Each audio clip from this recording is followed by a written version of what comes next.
Ok, bonjour. Alors, vidéo en français. Aujourd'hui, qu'est-ce qu'on fait? On prend un morceau de marbre, euh, que ce soit celui-ci ou n'importe quelle autre chute de marbre qu'on puisse obtenir.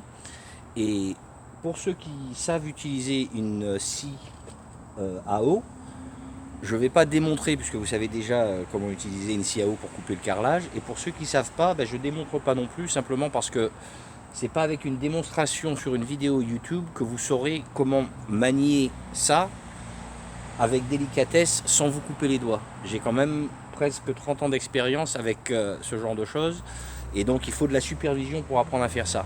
Mais je veux simplement vous montrer l'équipement que j'utilise pour pouvoir faire quoi et comment vous pourrez aussi le faire même si vous n'avez pas cet équipement.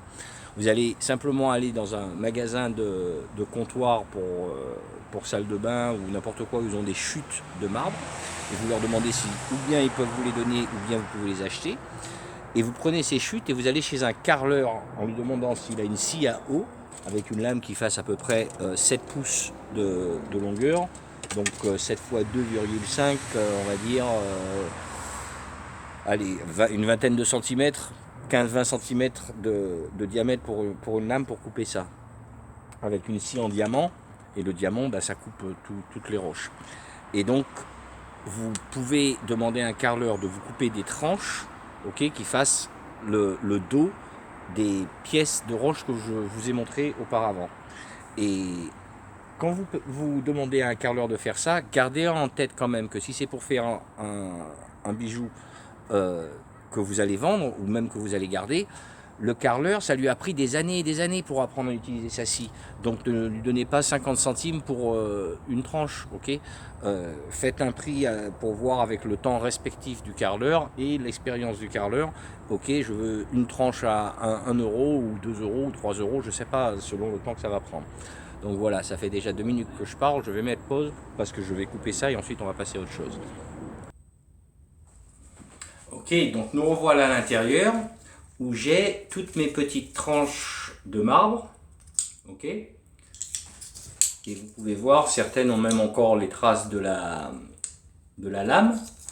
Et quand on regarde sur l'épaisseur, c'est pas tout à fait exact, ok, parce que c'est pas facile de couper les choses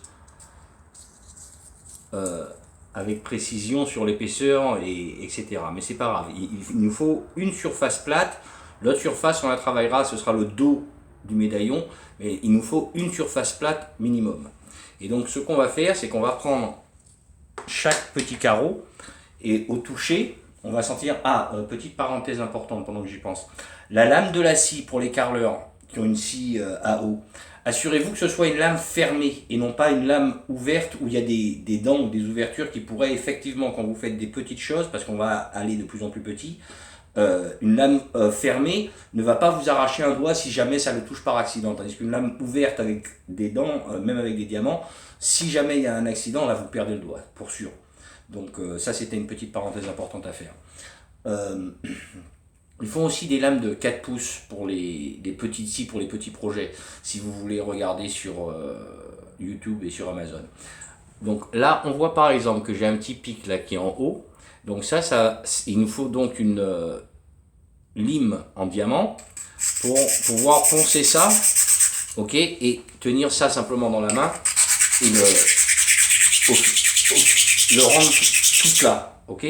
Je vais pas faire, ça prend un certain temps, donc je vais pas faire ce bruit-là pendant 1 heure sur la vidéo. Mais l'idée à la fin, c'est d'avoir une plaque qui est bien plate de partout, ok, de façon à ce qu'on puisse prendre et on va ensuite le poncer avec du papier de verre, euh, celui qui est mouillé là, on peut mouiller le noir en tissu par derrière, et on va frotter pour s'assurer que toute la surface soit plane. Une fois que ça c'est fait, d'ailleurs je vais mettre pause, je vais vous montrer. Après la lime, pour le rendre plat, on va prendre un papier comme ça, ok, c'est du tissu par derrière, et là en l'occurrence je crois que c'est du 50, ok, donc c'est très très dur. On met ça sur une table et on fait des cercles. Et en faisant ça, toute la surface va être vraiment plate. Il faut que ce soit plate pour que le reflet de l'eurobium qu'on aura préparé sur ces roches-là,